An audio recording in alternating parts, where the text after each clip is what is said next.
Video number 3, asking the question, is forgiveness always a good thing? And we've come to the conclusion that too much of a good thing can be bad in certain contexts, which will make more sense if you watch my first 2 videos on this topic. Okay, so we're going to talk about some of the things forgiveness is not.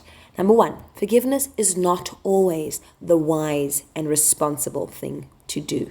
Why? Because the reality is there are abusers in this world, and abusers do not look at the world through the same lens that a healthy person does. A healthy person looks at the world as a collaborative place in which we are all trying to do our best to make a better world for all of us, right?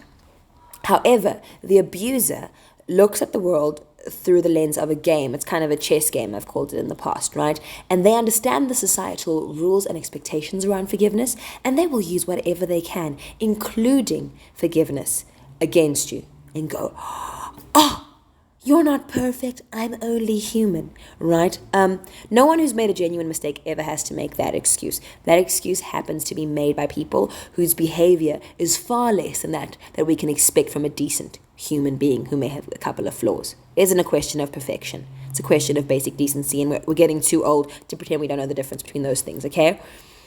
Number 2, forgiveness does not always mean letting people back in your life. Now, I am all for when you, who are honoring your soul, when you're ready to let go of the bitterness and the anger and everything and the shame, you want to let go of it, but you still have that healthy, wise boundary to keep this toxic person out of your life. Because a toxic person is like a wounded animal.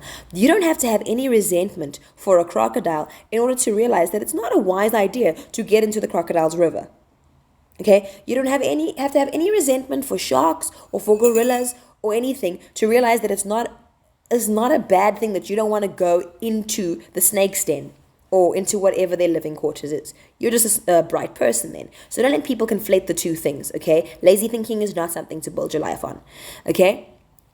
And forgiveness is not essential for everybody's healing. It's not a one-size-fits-all kind of thing. People who have been abused and silenced for too much of their life have not ever felt like they have the right to be angry. They've had their mouth closed, and they've turned the other cheek too much. Okay, and sometimes what their soul needs to hear is that they are now loyal to themselves. They need to hear their voice saying, I will not ever allow someone to do that to me again. And if my anger is the only thing that's going to protect me, that's what I'm going to do. Okay, so now in my next video, I want to talk about the burden of sainthood and the false equivalency that people draw. Okay, so watch out for that video. Let's learn, let's thrive, people.